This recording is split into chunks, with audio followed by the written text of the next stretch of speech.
Et comme vous le savez, c'était il y a 50 ans. 50 ans se sont écoulés depuis la prise de pouvoir par coup d'État de Joseph Désiré Mobutu. L'unité nationale et l'intégrité territoriale sont les acquis du régime dictatorial du maréchal.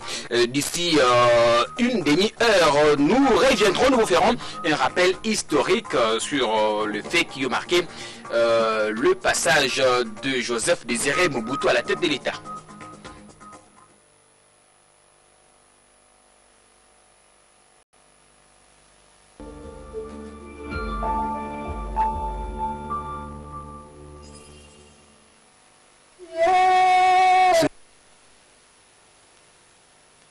Journal vous est offert par RTL.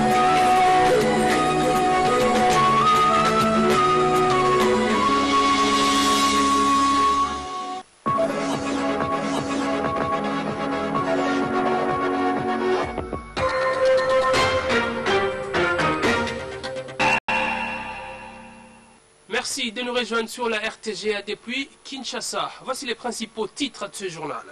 La tenue du dialogue politique devient de plus en plus irréversible. Le président de la République a annoncé au gouvernement son intention de fixer l'opinion incessamment sur l'option qu'il a levée à cet effet après avoir consulté les institutions et composantes du pays.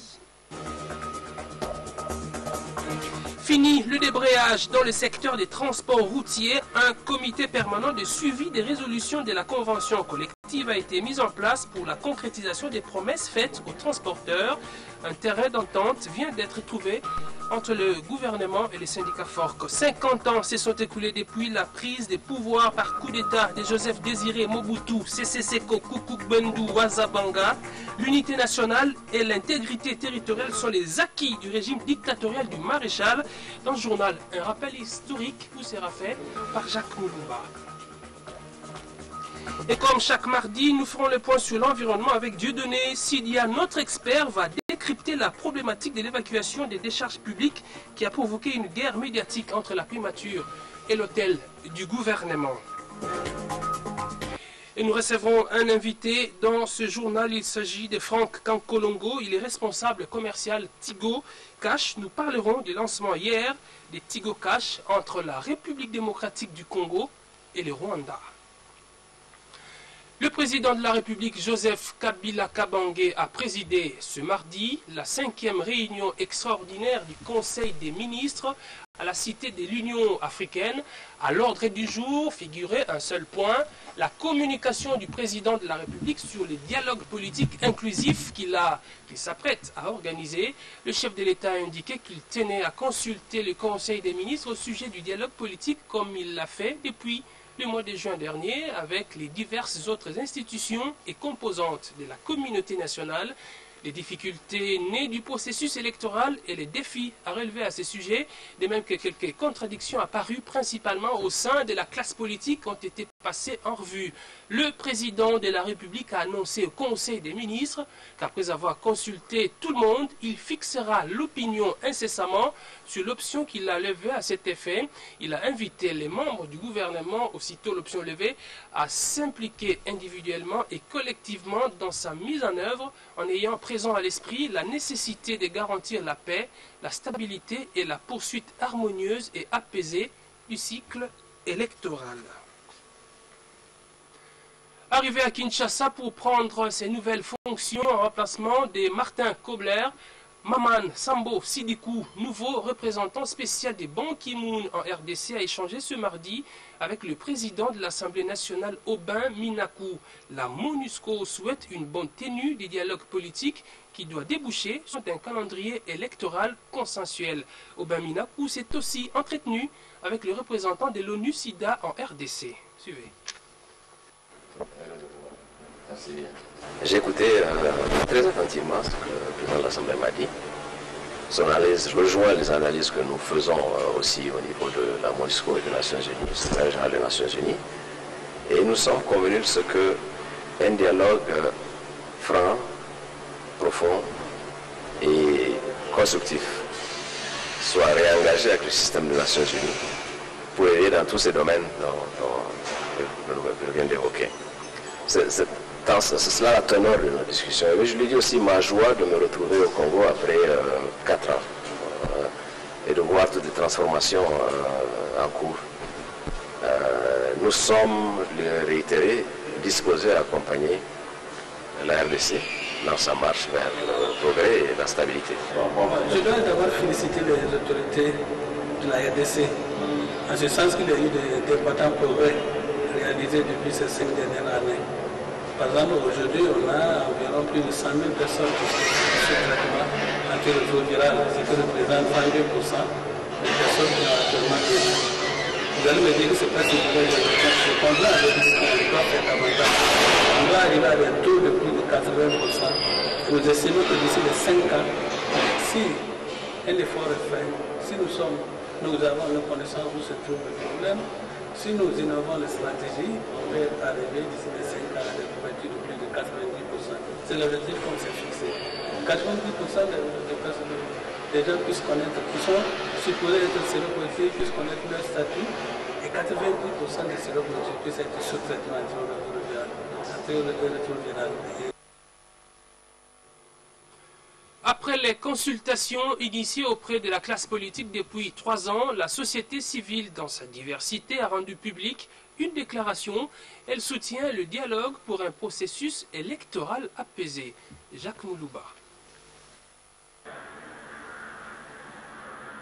Le dialogue politique en vue, une opportunité à saisir par les Congolais pour aplanir leurs divergences et atteindre un processus électoral apaisé. Cette rencontre reste le leitmotiv de la société civile depuis 3 ans. En effet, la société civile dans sa diversité a initié des consultations auprès de la classe politique, majorité, opposition, confessions religieuses et personnalités. L'objectif était de requérir leur point de vue pour un aboutissement heureux des élections. De ces consultations, la déclaration de la société civile. Nous envisageons dans les prochains jours, au regard de nos responsabilités citoyennes, de mettre autour d'une table majorité et opposition dans un format appelé dialogue, concertation ou arbre valable pour parler des problèmes majeurs de notre pays. Nous nous engageons à ne ménager aucun effort pour nous prendre en charge et contraindre toutes les parties à suivre la voie voulue par les souverains primaires. Oui au dialogue. Oui au processus électoral. Par 2 fois, elle a été reçue par le chef de l'État pour avoir sa vision sur le processus électoral et les dialogues. Aux Congolais d'adhérer au dialogue pour la paix et la paix durable. Dialogue politique toujours, le président de Bundu Diamayala, le député national Némouanda Nsemi invite l'opposition politique à ne pas jouer les jeux des Occidentaux pour le boycotter. Némouanda Nsemi l'a fait savoir dans une conférence de presse au cours de laquelle il a annoncé son retour en politique. Richard Chako et Serge Moloa. Victime des critiques acerbes de la part de ses pairs de l'opposition, au lendemain des consultations avec le chef de l'État, au motif qu'il aurait été corrompu, le président de Bundu Diamayala, Némouanda Nsemi, a décidé de se retirer de la scène politique devant l'incapacité de la majorité de démentir cette information. Mais seulement voilà, 4 mois plus tard, le chef spirituel de Bundu Dia Congo revient sur sa position. L'homme décide de retourner sur la scène politique après avoir écouté les doléances de sa base qui trouvait absurde que celui-là, qui était l'un des premiers à soutenir le dialogue, ne puisse pas y participer. Cependant, Némouanda Nsemi quitte l'opposition et devient centriste avec une nouvelle plateforme dénommée Mfuma, à qui il reviendra la vice-présidence de la République pendant la transition des 3 ans qu'il propose. L'opposition prend la primature. On a servi l'opposition, la gauche, on a servi la majorité présidentielle, la droite, il reste le centre. Et le BDL, donc le centre, aura le vice-président. Et si j'ai décidé de reprendre la politique, de ne plus rentrer à l'opposition et de ne pas aller à la majorité présidentielle, mais j'ai fondé une plateforme appelé Fuma, qui n'est ni à gauche, l'opposition, ni à droite, la majorité présidentielle. À l'opposition qui rejette le dialogue, néanmoins d'enseigne lui demande de ne pas jouer les jeux des Occidentaux. Mes chers frères de l'opposition, ne jouons pas la carte de l'Occident. Allons au dialogue. Le message de celui qui se déclare ancêtre des Congolais a été très applaudi et accompagné de chants par les membres de son parti et des adeptes de Bundu Dia Congo. Une page d'histoire dans ce journal. 50 ans se sont écoulés depuis le coup d'état de Mobutu Sese Seko Kuku-Gbendu Wazabanga, deuxième chef d'état du Congo démocratique ex-Zaïre. Pendant 32 ans, l'ex-journaliste a régné son partage sur les Zaïres aux potentialités minières, agricoles et humaines immenses.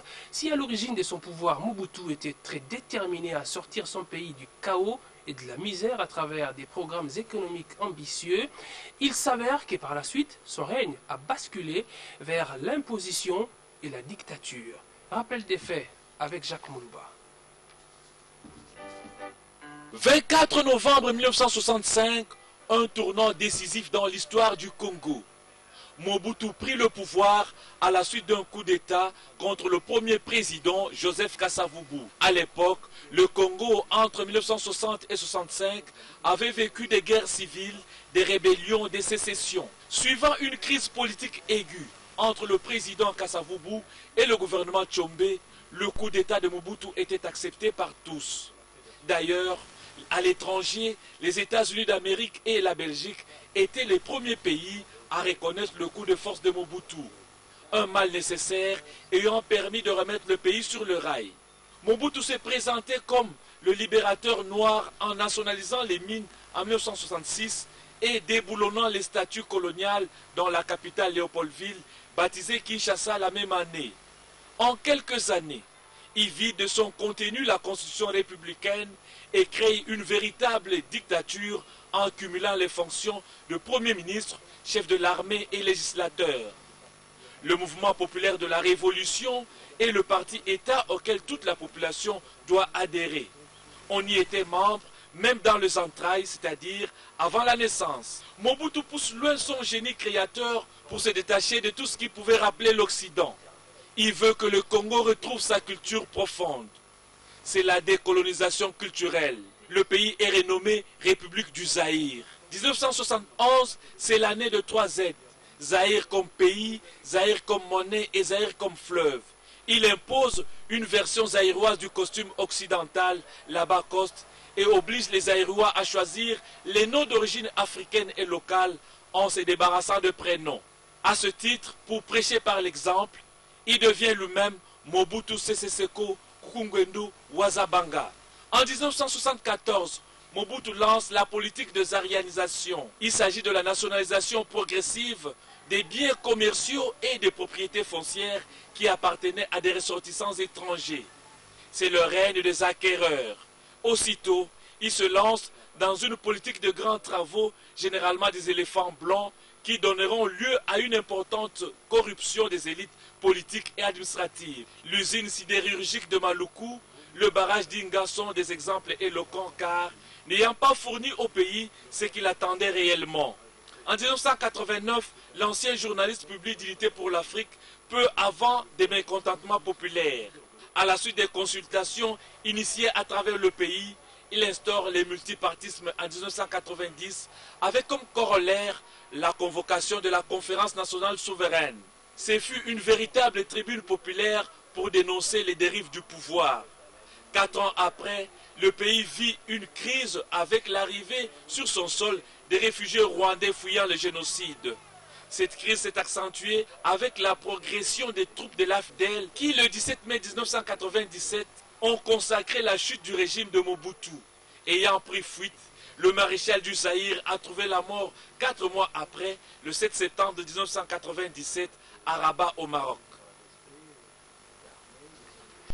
Je vous le disais en titre, fini la grève dans le secteur des transports routiers. Un terrain d'entente a été trouvé entre le syndicat FORC et le gouvernement. C'était ce mardi à l'hôtel du gouvernement, saisi Kibira Omari. Autour du Premier ministre Matata Ponyo Mapon, 12 syndicats, parmi lesquels l'Intersyndicale nationale du Congo et la Force des ouvriers routiers du Congo, FORC. Le vice-premier ministre, ministre de l'Emploi, Travail et Prévoyance sociale, celui de l'économie nationale, le ministre des Transports et Voies de communication et la délégation de la FEC. La tripartite, gouvernement, banque syndicale et la FEC vient de trouver un terrain d'entente pour la levée de la grève des transporteurs routiers.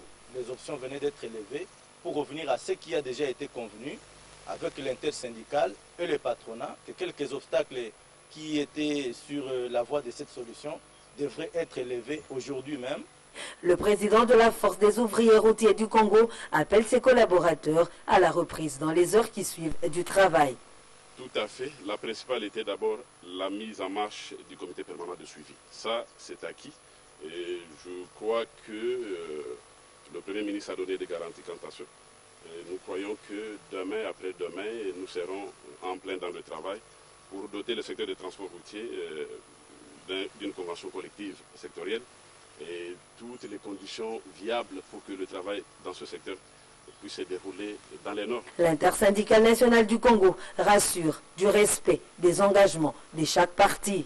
Maintenant, nous demandons à ce que les camarades qui sont en Matadi, les routiers, puissent reprendre le travail parce que le gouvernement a entendu et une instruction ferme a été donnée au vice-premier ministre du Travail de manière à ce qu'ils suivent ce dossier avec les autres membres. Tous les employeurs réfractaires puissent respecter les compromis et les accords que nous avons signés. Le comité permanent de transport mis en place doit proposer des solutions pour éviter que pareil cas ne se répète, car cela a toujours des conséquences économiques. La paix et la stabilité de la République démocratique du Congo, ces deux sujets ont été abordés par le Premier ministre Matata Ponyo et Maman Sambo Sidikou, représentant spécial du secrétaire général de l'ONU. Avec l'ambassadeur de la France à RDC, il a été question de la coopération bilatérale entre les deux pays. Les condensés dans ses commentaires de Suzy Kibira Omari. Maman Sidikou, présentant ses civilités au Premier ministre Matata Ponyo Mapon, a voulu s'imprégner des réalités de la RDC pour réussir son mandat à la tête de la MONUSCO. Que nous avons parlé de paix, de stabilité et de dialogue. Quand nous avons parlé essentiellement de cela, bien sûr, nous avons parlé des élections, nous avons parlé du dialogue national nécessaire entre fils et filles du Congo, parce qu'en dernière analyse, ce sont eux qui ont la solution à leurs problèmes. Un premier face-à-face également, Matata Ponyo Mapon et Alain Remy, ambassadeurs de France en RDC. Ces deux personnalités ont parlé de la coopération bilatérale entre les deux pays. Nous avons évoqué l'ensemble des relations entre la France et la République démocratique du Congo. Nous avons échangé beaucoup sur les sujets économiques, les problématiques de réforme, les problématiques de présence des investisseurs français, des entreprises françaises et les différents projets qu'on peut nourrir dans ce domaine. Alain Remy s'en est allé satisfait de cette nouvelle collaboration avec le Premier ministre congolais. Après le Premier ministre, le nouveau chef de la MONUSCO a été reçu par le président de la République. Les agents et fonctionnaires de l'État sont à l'école du savoir depuis ce mardi à Kinshasa. Ils sont formés par la plateforme syndicale L'Union fait la force pour préparer la relève de ceux qui vont aller en retraite. Abdoul Soko. Qui veut le progrès prépare l'avenir. C'est sous ce thème que la plateforme syndicale de la fonction publique, l'Union fait la force, renforce les capacités des agents et cadres de cette institution publique afin de préparer la relève de ceux qui vont aller en retraite. Formation dispensée par les animateurs du cercle d'études de la ville de Kinshasa. Les participants sont entre autres outillés sur les principes prioritaires de la lutte syndicale dans la fonction publique. Notre objectif, c'est de former les animateurs et animatrices des cercles d'études qui vont à leur tour former leurs pairs dans leur milieu respectif de travail. Isabelle Joséphine Kapinga, formatrice nationale de l'Union fait la force, a indiqué que cette formation permettra aux participants de négocier avec l'employeur. La plupart de nos membres sont dans l'ignorance, mais une fois formés, comme nous sommes avec eux pendant 5 jours, Après la formation de 5 jours, ils seront vraiment à mesure de négocier facilement avec leurs employeurs parce que nous avons même un thème principal, c'est un des thèmes principaux ici, c'est la négociation collective. Donc ce sera une facilité pour eux de négocier. Remise à niveau qui va se clôturer le week-end et qui se poursuivra dans différentes provinces. Surtout que la retraite ne concerne pas que la ville de Kinshasa. Voilà, voilà. Mobiliser les forces vives de la nation et les différents acteurs sociaux sur la citoyenneté responsable, sensibiliser la jeunesse congolaise au patriotisme et décrypter la paix et l'unité nationale par l'initiation à la nouvelle citoyenneté. C'est une figure parmi les objectifs de la LISADEL à travers l'Agence pour la promotion de la nouvelle citoyenneté et le développement. Le lancement de cette agence a eu lieu ce mardi à Kinshasa. Elle aura entre autres pour mission contribuer à la promotion des valeurs républicaines et à la bonne gouvernance. Neftali Boamutala Ouseni, Esther Mpezo Omba avec Elvis Ndaya. Le gouvernement congolais peut désormais compter sur l'ISADEL dans la vulgarisation de la nouvelle citoyenneté via son agence dénommée Agence pour la promotion de la nouvelle citoyenneté et le développement, APNCD en sigle. Cette structure, créée au sein de la LISADEL, est un service spécialisé chargé d'assurer la promotion des valeurs de la citoyenneté responsable en RDC. Lancée ce jour, elle vient en appui à l'initiative du gouvernement qui a instauré dans son ossature un département en charge de l'initiation à la nouvelle citoyenneté en vue de susciter et développer dans le chef du citoyen la conscience d'appartenance à une nation, des valeurs de patriotisme susceptibles de favoriser l'émergence de la RDC. L'agence s'est donné comme objectif de plaidoyer pour la réforme du système éducatif national. Parce que bien qu'on se dise que la jeunesse c'est l'avenir de demain, mais une jeunesse sans éducation, une jeunesse sans éthique, c'est la mort pour le pays, pour aujourd'hui et pour demain. C'est ainsi que parmi les objectifs, le principal c'est la réforme du système éducatif. Quand nous allons plaidoyer par exemple pour une citoyenneté responsable, dans la citoyenneté responsable, c'est un paquet dans lequel on peut trouver l'éducation, on peut trouver le patriotisme. Dans le patriotisme, on voit l'amour du patrie. Nous avons lancé l'idée de pouvoir accompagner le gouvernement dans la mise en œuvre de l'idée de mettre en place un nouveau citoyen. Et nous croyons que c'est à travers la nouvelle citoyenneté que le Congo peut se développer.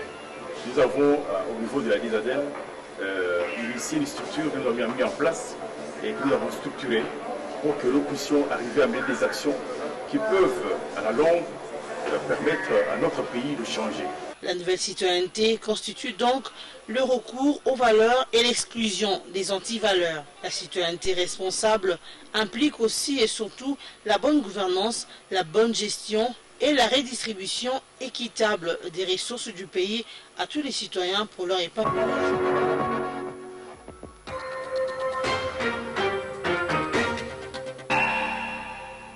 Franck Kankolongo, bonsoir.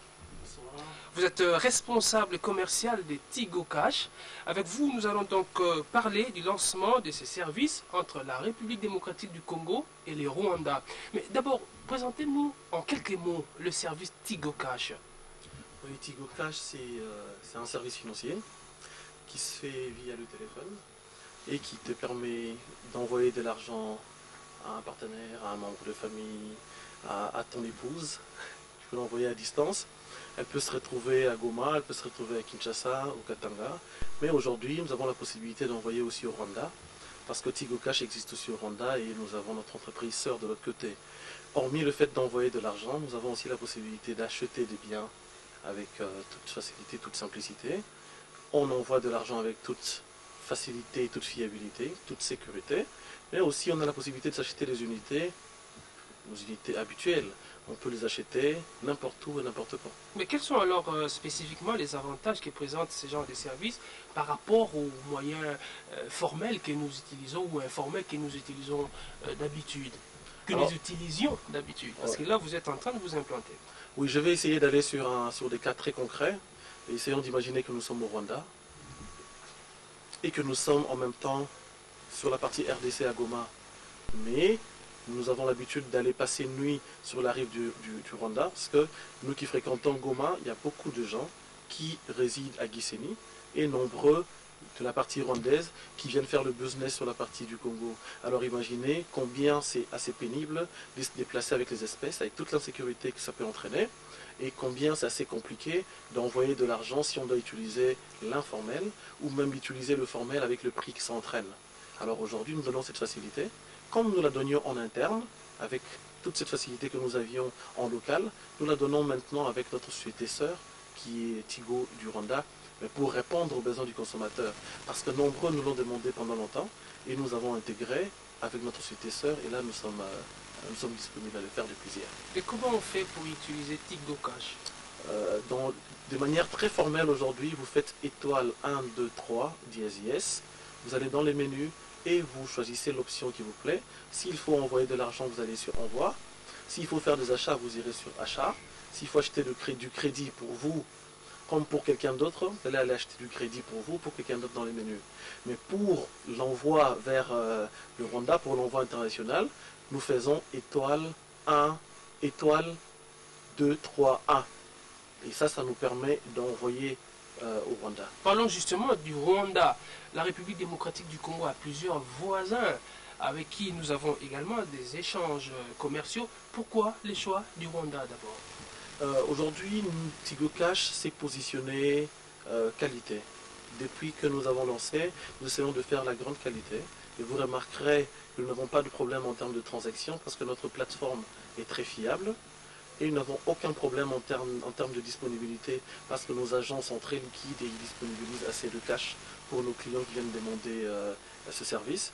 Et par rapport à la demande de nos consommateurs, comme je le disais tantôt, le consommateur de l'espace Kivu surtout et du Rwanda sur la partie voisine au Kivu ont demandé pendant très longtemps que l'on puisse faciliter ces échanges. Et comme Tigo Cash existe au Rwanda, parce que nous avons une société sœur de l'autre côté, et que nous existons sur la rive du Congo et nous sommes leaders, nous avons décidé d'intégrer parce que tous les éléments ont été à l'avantage de satisfaire notre abonné. Et aujourd'hui, notre abonné est très content parce qu'il peut juste aller sur son menu et faire étoile 321 et il peut avoir son service. Alors justement, avant, ces transferts se faisaient en interne. Ici au Congo, maintenant, ça se fera entre deux pays. Est-ce que Tigo dispose d'assez de moyens financiers, financièrement? Êtes-vous capable de supporter tous ces flux entre deux pays? Oui, nous en sommes très capables parce que, comme je disais, nous nous positionnons en qualité. Ça voudrait dire que nous anticipons tous les besoins de nos consommateurs. Nous savons qu'en lançant un service de cette trempe, il faudrait qu'il y ait autant de transactions. Nous avons tout analysé, nous avons tout mesuré et nous savons que nous allons supporter tous ces flux financiers en termes de disponibilité comme en termes de plateforme. Alors, au Rwanda, c'est notre monnaie. En RDC, c'est notre monnaie.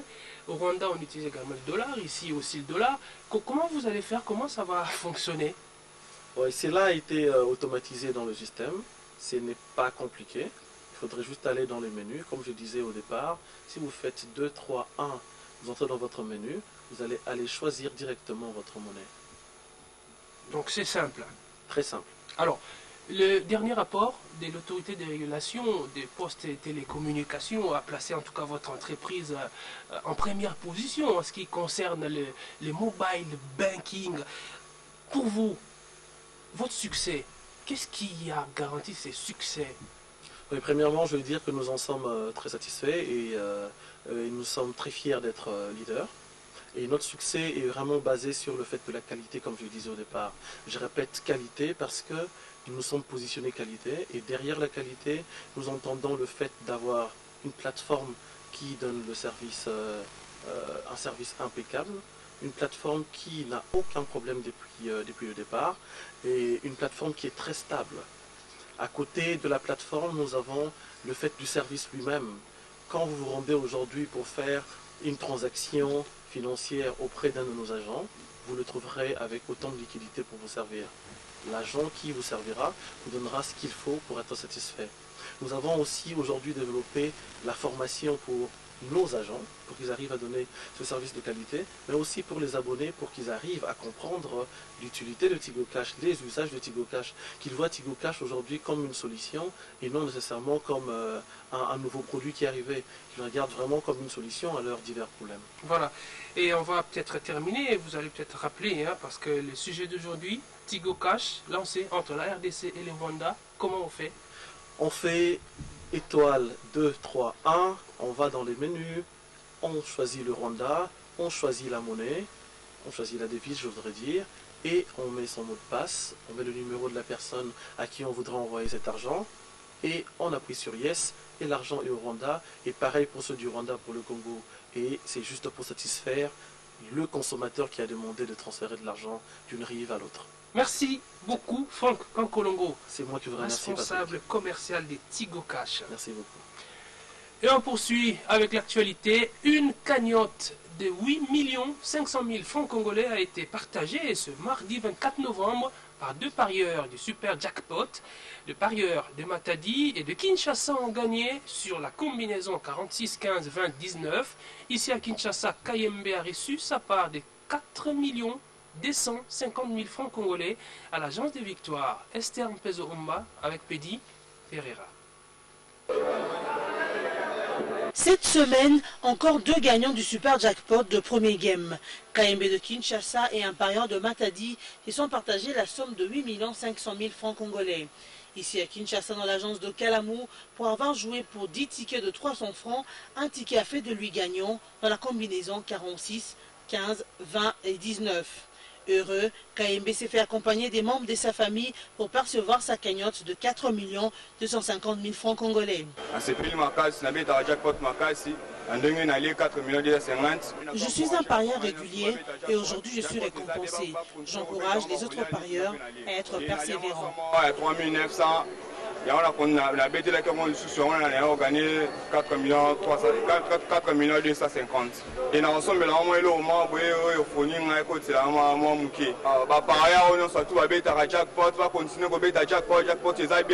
va continuer au bêta, va les mater, n'a fait la limite, n'a continué au bêta, n'a gagné 4 250.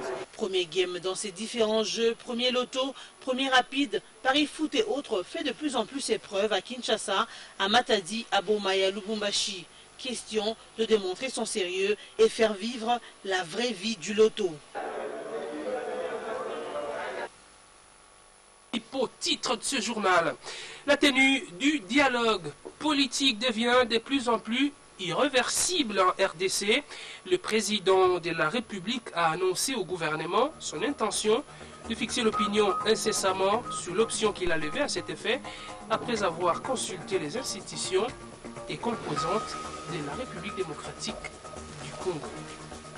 Fini le débrayage dans le secteur des transports routiers, un comité permanent de suivi des résolutions de la convention collective a été mis en place pour la concrétisation des promesses faites aux transporteurs. Un terrain d'entente vient d'être trouvé entre le syndicat FORC et le gouvernement. 50 ans se sont écoulés depuis la prise des pouvoirs par Mobutu, un coup d'état de Joseph Désiré Mobutu, CCC Kokukukbendu Azabanga. L'unité nationale et l'intégrité territoriale sont les acquis du régime dictatorial du maréchal. Dans ce journal, vous avez suivi un rappel historique fait par Jacques Moulouba. Et comme chaque mardi, nous ferons le point sur l'environnement avec Dieudonné Sidia. Notre expert va décrypter la problématique de l'évacuation des décharges publiques qui a provoqué une guerre entre la primature et l'hôtel des villes de Kinshasa. Restez avec nous sur la RTGA, l'actualité continue. Ce journal vous a été offert par RTL.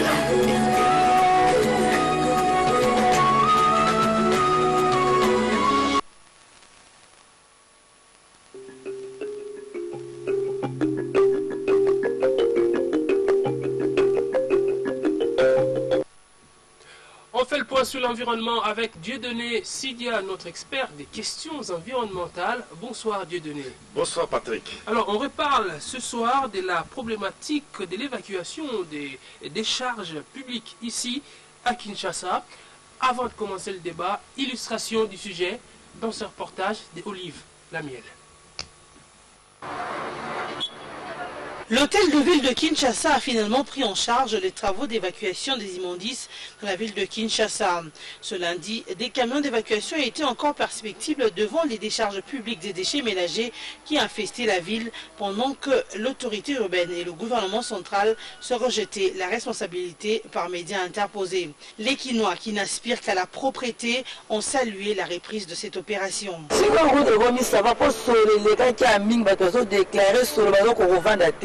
Notre souci était qu'on enlève ces immondices parce qu'on n'aspirait plus un bel air. Nous sommes très contents pour l'hôtel de ville de Kinshasa.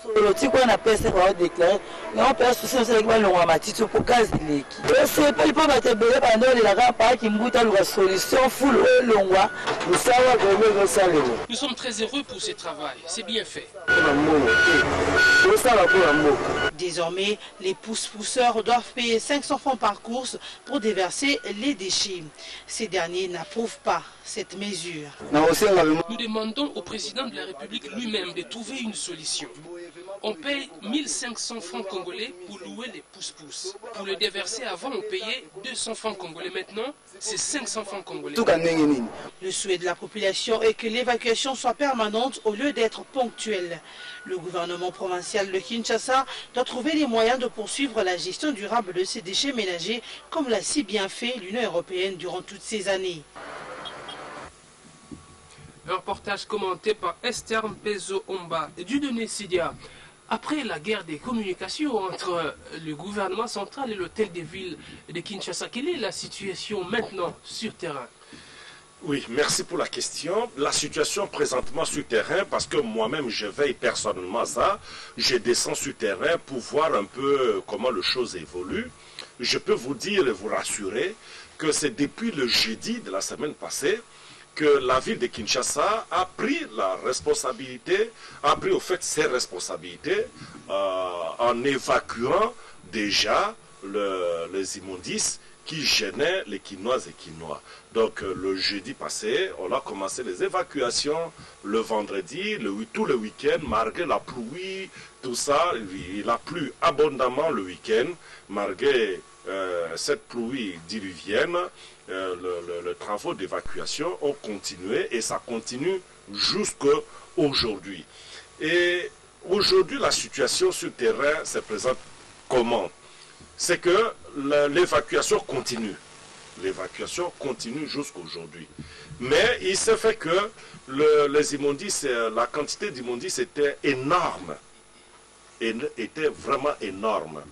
Et comme la ville de Kinshasa, la partie qui avait été prise par le projet Paro, il y avait à peu près plus de 60 stations de déchets, de transit, une soixantaine.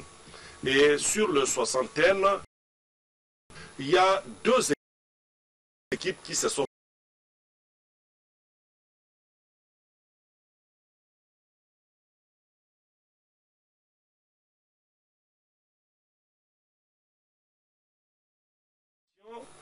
de transit, une trentaine, parce que la ville de Kinshasa, là on a construit des stations de transit, c'est une soixantaine, mais au moins 50% de ces stations sont prises en charge par la ville aujourd'hui.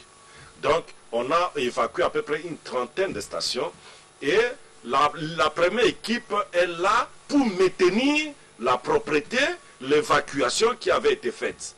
Donc, tout ce qui avait été évacué, on fait tout pour qu'on ne vienne plus remplir, ou même si on vient jeter les immondices, que ça ne déborde pas. Donc, on continue à maintenir. Maintenant, la deuxième équipe qui est appuyée par la primature, prend maintenant en charge les stations de transit qui sont débordées, qui ont beaucoup d'immondices qu'on n'a pas encore enlevés. Donc, la deuxième équipe s'occupe justement de ça. Mais cette équipe-là est prise en charge par la primature. Voilà, donc, vous parlez donc des 2 équipes. Oui. Je me demande aussi, qui a finalement initié la démarche pour qu'on commence à évacuer? C'est l'hôtel de ville ou c'est la primature? Il y a 2 équipes sur terrain. Bon, il y a 2 équipes sur terrain. Cela ne signifie pas que ce sont deux personnels différents. Non. c'est le même personnel de la ville, c'est-à-dire le personnel de la régie d'assainissement et des travaux publics de Kinshasa, que les autorités de la RATPK ont scindé à deux.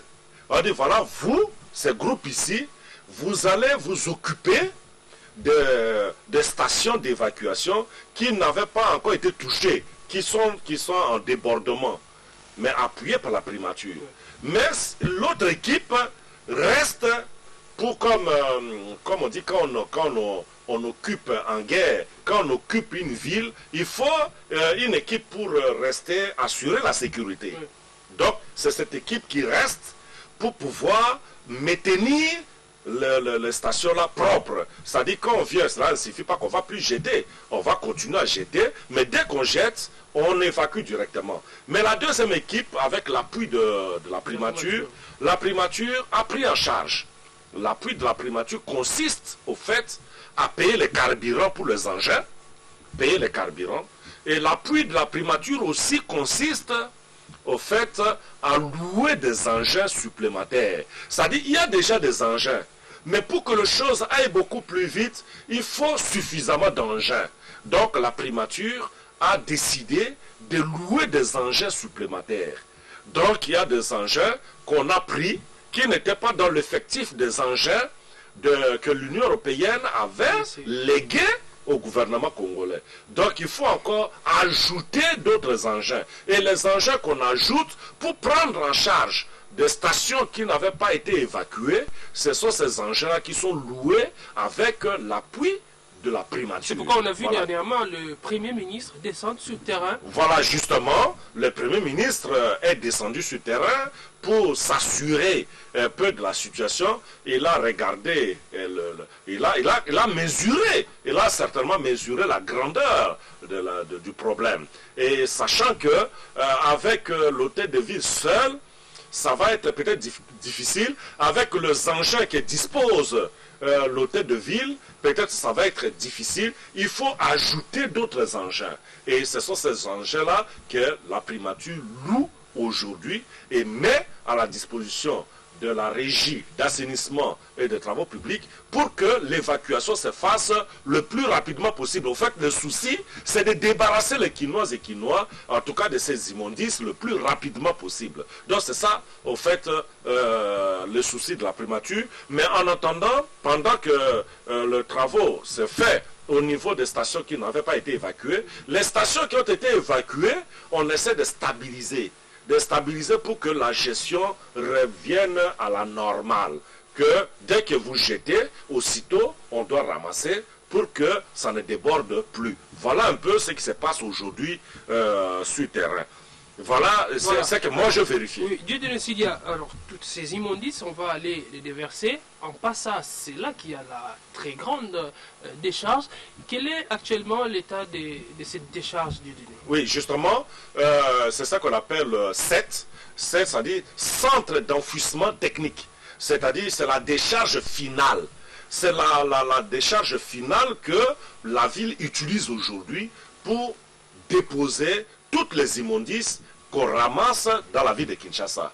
Alors, comme vous le savez, comme vous pouvez aussi l'imaginer, en tout cas, il y avait une quantité énorme d'immondices. Quantité énorme. Et comme on a fait des travaux vraiment d'exception, on a forcé pratiquement. Alors des quantités et des quantités d'immondices sont allées par jour. Ces centres accueillent même plus de 100 camions. Wow. Plus de 100 camions. Je te dis que le seul centre des Royal que j'ai assisté personnellement le vendredi passé jusqu'à 22 h, ce seul centre a évacué au moins avec 50 camions. Un seul centre, 50 camions remplis. Des camions qui ont fait tout. 50 s'il vous plaît. 50, une seule station. Pour vous faire voir un peu l'énormité des déchets qui s'étaient entassés de jour et de jour. Il y a aussi les inondations. Ce sont les Quinois qui ont été inondés. Des érosions, de routes coupées, tout ça. Ce sont des problèmes de la vie de Kinshasa.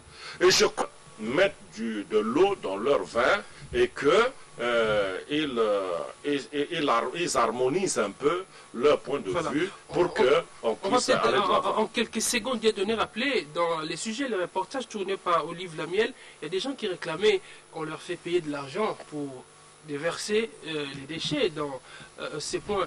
C'est gratuit, nous, on dit donné. Oui, en fait, l'Union européenne avait souhaité qu'on puisse jeter les immondices d'une manière gratuite. Parce que l'argent, l'Union européenne avait mis de l'argent. Aujourd'hui, nous comprenons avec tous les problèmes que nous avons connus, que nous avons des problèmes d'argent. Ce n'est pas un secret de polichinelle. Nous avons des problèmes d'argent. La primature n'a pas pu décaisser l'argent. L'hôtel de ville n'a pas pu décaisser l'argent à temps. Aujourd'hui, on a bricolé les choses, on s'est battu pour que on résolve le problème. Donc, le problème reste entier. Le problème reste entier. Et la ville s'est dit, ok, comme on a des problèmes, il faut créer un mécanisme de gestion durable de la situation. Gérer, c'est prévoir. Et la ville veut prévoir. Et la ville s'est dit, non, je préfère que la gratuité tue. Et Patrick, il faut mettre en tête que les Quinois qui me suivent aujourd'hui, les Congolais qui me suivent aujourd'hui, ils doivent comprendre que la gratuité tue. Quand vous voulez tout gratuitement, sachez que vous n'avez pas d'avenir. Il faut que les Quinois et les Quinoises apprennent à payer leurs décharges, à payer leurs immondices. Voilà pourquoi la ville s'est dit... Mais vous direz qu'ils payent déjà en payant des taxes à la ville, des GRK, ainsi de suite. Qui paye la taxe de salubrité à la DGRK? Ça n'existait pas. Ça n'existait pas, Patrick. Ça, c'est du n'importe quoi que les gens racontent. Est-ce que vous êtes Quinois ici? Est-ce que combien vous avez déjà payé à la DGRK pour l'assainissement? Ça n'existait pas. Donc ça n'existe pas. Vous êtes en droit de demander un peu d'argent. Bien sûr, bien sûr. La gratuité tue. Nous devons apprendre, quand on vient prendre des immondices chez vous à la maison, chez moi, par semaine, je débourse 3000 francs. Le papa là, le pousse-pousseur qui arrive, qui veut me débarrasser de mes immondices hebdomadaires, me demande de payer 3000 francs. On remplit le chariot là, et il part. Je paye 3000 francs, et ça rentre dans la poche de l'individu. Voilà. Mais quand on vous demande 500 francs, vous dites que c'est trop. Non. Merci. Le message est passé. Vous avez compris. On rappelle maintenant les principaux titres de cette édition. La tenue du dialogue politique devient de plus en plus irréversible. Le président de la République a annoncé au gouvernement son intention de fixer l'opinion incessamment sur l'option qu'il a levée à cet effet après avoir consulté les institutions et les composantes de la République. Fini le débrayage dans le secteur des transports routiers. Un comité permanent de suivi des résolutions de la convention collective a été mis en place pour la concrétisation des promesses faites aux transporteurs. Un terrain d'entente vient d'être trouvé entre le syndicat FORC et le gouvernement. 50 ans se sont écoulés depuis la prise des pouvoirs par coup d'État de Joseph Désiré Mobutu, CCC Koku Gbendu Wazabanga. L'unité nationale et l'intégrité territoriale sont les acquis du régime dictatorial du maréchal. Vous avez suivi les rappels historiques et comme chaque mardi, nous avons fait le point sur l'environnement avec Dieudonné Sidia qui a décrypté la problématique de l'évacuation et de la gestion des déchets dans la ville de Kinshasa. Fin de ce journal. Merci. Et merci encore de nous avoir suivis de partout dans le monde. Nos programmes continuent alors. Ne zappez pas.